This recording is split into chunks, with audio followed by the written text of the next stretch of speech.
السلام عليكم. وعليكم السلام. شلونك شيخ وليد؟ الحمد لله والله.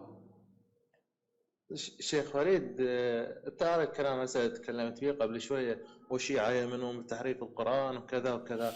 هو القرآن نزل على الشيعة ولا الشيعة جمعوه؟ وشنو دخل الشيعة بالقرآن؟ انا ما ما هم بتكلم، بص يا صحابتك. استاذ المشكله ان انت بتاخد بعض الكلام وبتبني عليه كلام. انا ما بتكلم، انا بتكلم على ان هناك بعض الدعاة الان وله نسبه كبيره من المشاهدين يروج بان القرآن بالفعل محرف. زين الشيخ وليد، الآن رواية بصحيح البخاري لا عن حول ولا قوه الرسول الا بالله. يقول بس اسمعني شيخ، يرحم والديك، اسمعني شيخ. انا شيعي اريد اشكل عليك. يقول يا خذ باشا انت القرآن جاي من تشكل أربعة. عليا في ايه؟ انتوا شويه بهايم ليه؟ بس اسمعني. انتوا شويه بهايم بس ليه؟ اسمعني يا شيخ. يا عم انتوا شويه بهايم اسمعني ليه؟ اسمعني قول لي ما عندناش تحريف، اسمعني. واي روايه فيها ان القران محرف اضرب بيها عرض الحائط. قول لي الكلام ده، دافع عن اسمعني. قرانك الاول. دافع انت عنه، انت دافع، انا عايزك تدافع عنه. مش عندي زي ما لا انا بس اعور اسمعني. انت اعور، زي ما انا انت عندي تحريف انت عندك تحريف، يبقى احنا الاثنين بنقول تحريف القران.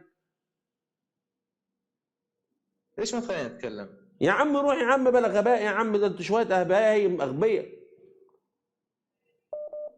دول ما بيفهموش، والله ما بيفهموا، ما بيفهموا ولا عايزين يفهموا. شوية أغبياء. أقول له يا عم دافع عن القرآن، وأنا مش عايزك تدافع عنه. يا عم دافع، اطلعوا قولوا القرآن مش محرف، اطلعوا قولوا القرآن مش محرف. لكن يقول لك أنا عايز أشكل عليك، طب ما أنت عندك تحريف أنت كمان. يا عم خلاص، إحنا الاتنين سنة وشيعة، إحنا الاتنين عندنا القرآن محرف. قاعدين ليه بقى؟ لما أصل الدين عندنا طلع محرف. يعني أصل الدين عندنا طلع محرف، قاعدين ليه بقى احنا؟ بنقول دين ليه أساسا؟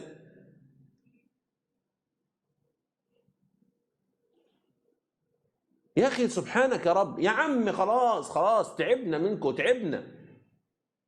تعبنا.